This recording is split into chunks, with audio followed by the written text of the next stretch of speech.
Good evening. I'm Dr. David Ferriss, one of the physicians at MaxWell Clinic, and it's my pleasure to host this month's group visit. Tonight, we'll be talking about homocysteine, what it is and why it's important. So I want to address three different aspects of homocysteine this evening. First, what is homocysteine? Second, what effect does elevated homocysteine have on health? And with particular attention to cardiovascular health and brain health. And then, if elevated, how does one lower his or her homocysteine? So let's look first at what is homocysteine. Well, homocysteine is an amino acid that is normally found in the body. You may recall from your high school or your college biology that amino acids are the building blocks of all proteins. Every protein of every type is constructed through a combination, a linkage of various amino acid building blocks. So homocysteine is one amino acid. And normally in the body, homocysteine is converted to two other amino acids that are essential for good health, to cysteine and methionine. But when this conversion is impaired, homocysteine levels build up in the body, and that can cause issues, which we're going to talk about in some detail. Couple of other facts about homocysteine and why elevated levels are important. I mentioned that homocysteine is normally converted to these two other amino acids, cysteine and methionine. Methionine is particularly important because it plays a key role in the generation of molecules that we call methyl groups. If you've had organic chemistry, you know that methyl groups are comprised of one carbon atom and three hydrogen atoms. And these methyl groups are required for the synthesis of DNA, for the repair of DNA. And the DNA in our bodies is under constant assault from free radicals that are generated through normal metabolism in the cells, from radiation, from various chemical toxins in the environment. So it's very important that we have adequate levels of methionine in the body to support this methylation, this DNA repair. So there are a number of causes of elevated homocysteine. One of those can be a deficiency of folate and other B vitamins in the diet. We'll talk a bit more about this in a few minutes, but a key enzyme that converts homocysteine into cysteine and methionine is very dependent on having access to adequate B vitamins in order to function properly. So if there's a deficiency of folate and other B12 vitamins in one's diet, this can contribute to elevated homocysteine levels. We also see elevated homocysteine levels in some patients with kidney disease that have renal failure. It can be seen in patients with low thyroid hormone levels and some patients with psoriasis, a skin condition. And there are certain medications such as anti-seizure medications and methotrexate, a chemical that is used in cancer treatment and also often to treat autoimmune diseases such as rheumatoid arthritis. These medications can also contribute to an elevation in homocysteine. A major cause of elevated homocysteine, though, in a significant number of individuals is a genetic variant in a key gene that governs this enzyme called methylene tetrahydrofolate reductase. I know it's quite a mouthful, or abbreviated MTHFR. This is the key enzyme that I mentioned that converts homocysteine into cysteine and methionine. So some individuals in the population, it's not uncommon at all, have a genetic variation that decreases the efficiency of this enzyme that converts homocysteine into cysteine and methionine. And we'll come back to talk about that again in a few minutes when we talk about how do we treat, how do we lower elevated levels of homocysteine. We also know that homocysteine increases with age. So as we get older, homocysteine levels can tend to increase, and homocysteine levels may also be affected by things such as cigarette smoking, alcohol consumption, and a sedentary lifestyle. All right, so with that as background about homocysteine, what it is and why it's important, I want to go further about why it's important and what kind of impact it has on various organ systems.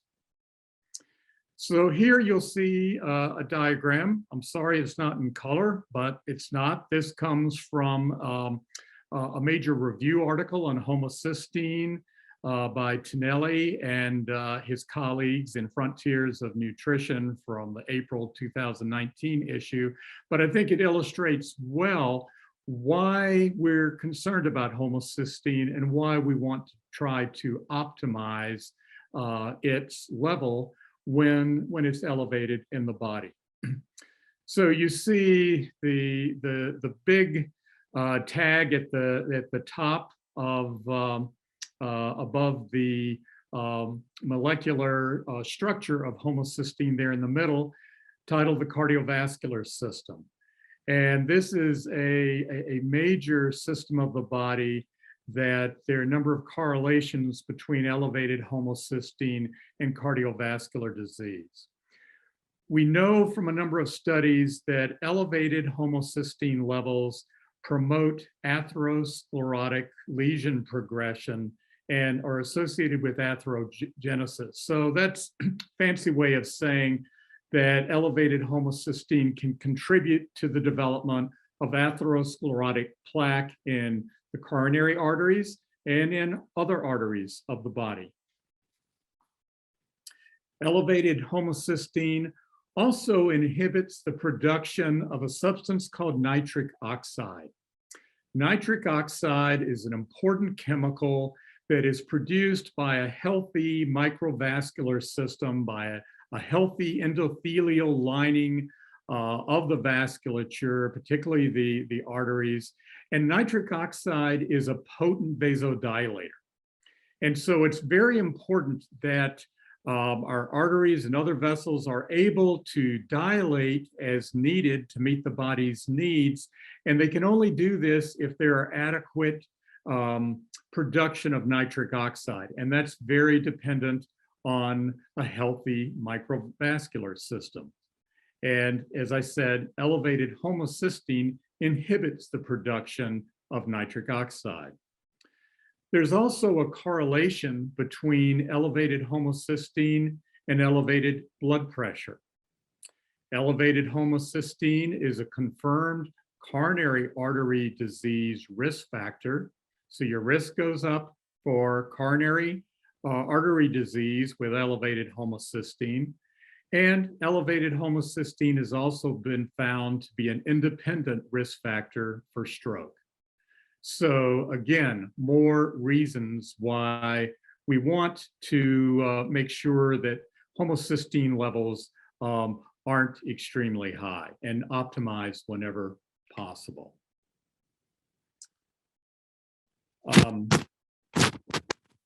Let's move on to the brain. So this is the other very important organ that's impacted by elevated homocysteine. We know that elevated homocysteine, from what we just said, damages the walls of arteries, and that includes the arteries and the microvascular blood supply of the brain. So if that's impacted, that's damaged, then it makes sense that our brains are not going to function as we want them to function. A researcher named Sachdev and his colleagues found in a study that elevated homocysteine increases the risk of vascular disease, especially small vessel disease, which can lead to brain atrophy. That is an actual shrinkage of the brain. Another researcher, Fung, and his colleagues found that elevated homocysteine is associated with impaired cognitive performance and increases the risk that one has for cognitive decline and dementia. Fung and his colleagues also found that there's an association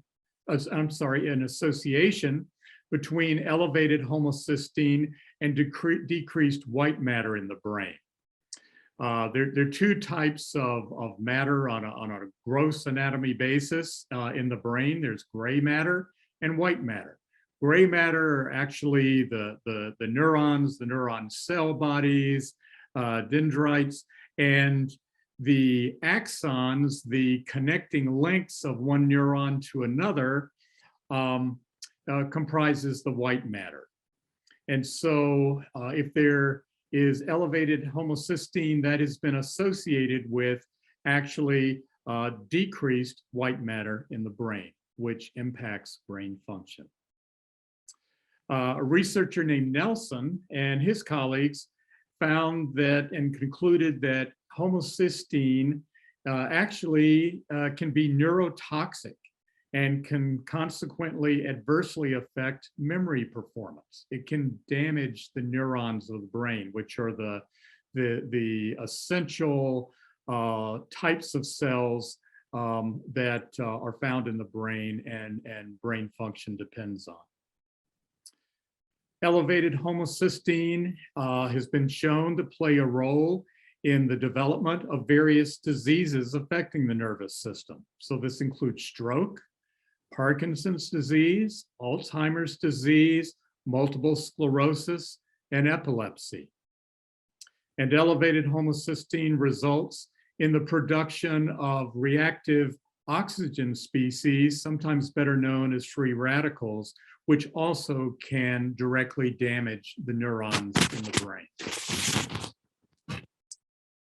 All right, let's move around clockwise to some of the other organ systems that elevated homocysteine impacts.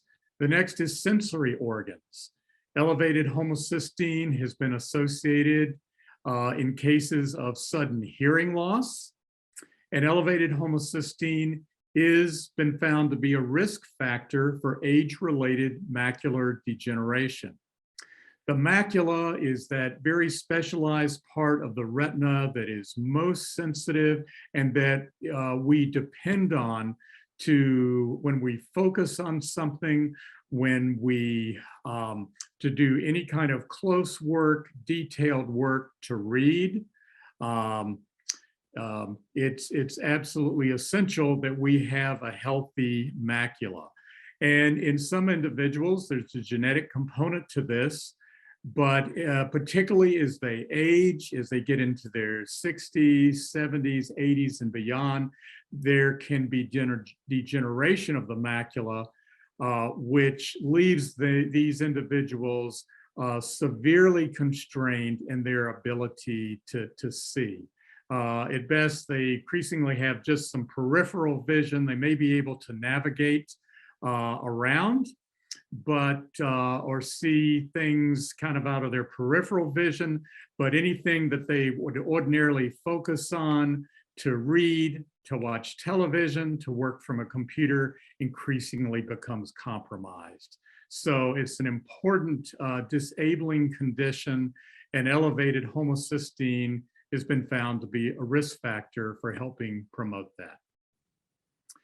If we move next to the reproductive system, elevated homocysteine during pregnancy has been associated with placental vascular damage, and that can result in spontaneous abortion and a condition called preeclampsia, which is a very dangerous condition that can affect pregnant women, typically in the latter trimester of their pregnancy, and when it occurs, can require immediate medical intervention.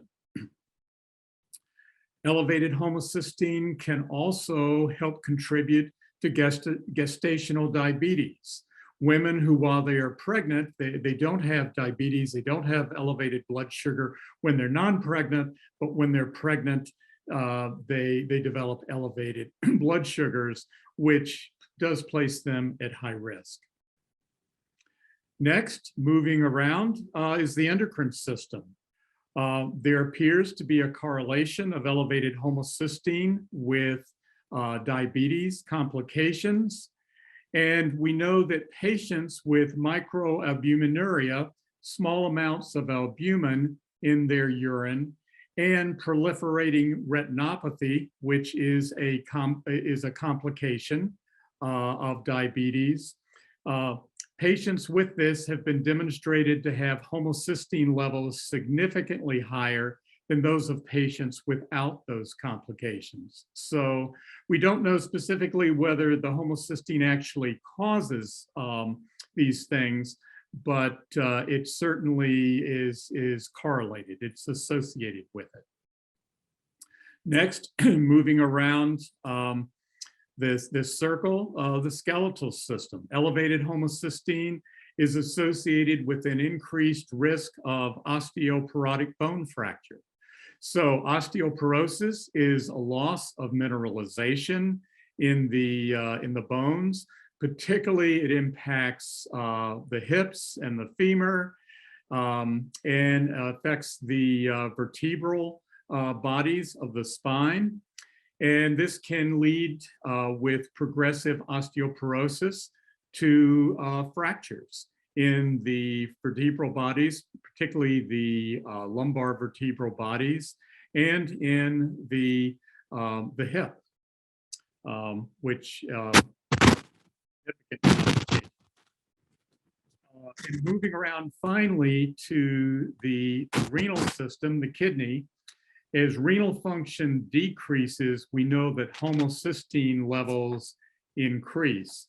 And in fact, in one case-controlled study, 85% of hemodialysis patients had homocysteine levels above the 95th percentile of the control group. So there's a very strong association there. So I think you can see from our walking around this diagram, certainly the cardiovascular system, heart health, brain health are very important, but a number of other organ systems are involved as well when it comes to elevations in homocysteine. So all that's fine and good, but if elevated, how does one lower it? And so I should say here that virtually all new patients at MaxWell Clinic, as part of their initial new patient laboratory workup, have their homocysteine measured. And you may have noticed, if you've seen your own lab reports with the homocysteine test results, that I think LabCorp has a normal range, or what we call a reference range, of 0 to about 15. We don't think that that's optimal. If it's certainly in above 10 to 15, we think optimal levels are probably in the 7 to 8 range or lower. And certainly we'd like to see all of our patients lower than 10 if possible. As homocysteine levels increase into the 20s, 30s, and there's some very few patients, it's relatively rare, can even have homocysteine levels of 100 or more. And certainly the higher the homocysteine level, the greater the risk. But let's talk finally about what do we do? How do we address elevated levels of homocysteine when that's a finding? So we've already talked about how the conversion of homocysteine to cysteine and methionine is dependent on a key enzyme, methylene tetrahydrofolate reductase, or abbreviated MTHFR. And this enzyme requires B vitamins, B12, B6, and particularly folate in order to function normally. So in individuals that are deficient in B vitamins, especially folate in their diet, this can result in elevated homocysteine levels. So what are some of the foods that are important sources of folate? Well, fruits and vegetables, especially green leafy vegetables, folate fortified breads and cereals. Because of the risk of low folates and particularly in pregnant women, the development of neural tunnel defects in the developing baby. Then a number of cereals and breads have been fortified with folate to put additional folate into the diet. What I meant to say was neural tube defects. So things such as spina bifida would be an example of that. Other foods that are rich in folate are lentils, chickpeas, asparagus, spinach, and most legumes, most beans.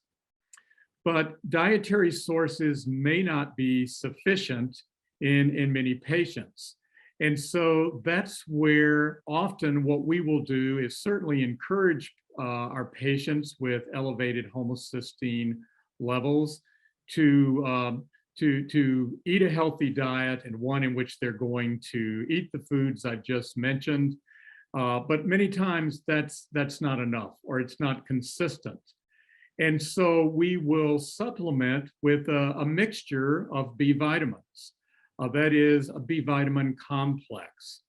One of the primary supplements we use at MaxWell Clinic is Creating Health Gene Protect, which is a mixture of B2, B6, B12, and folate. So it's a B vitamin complex.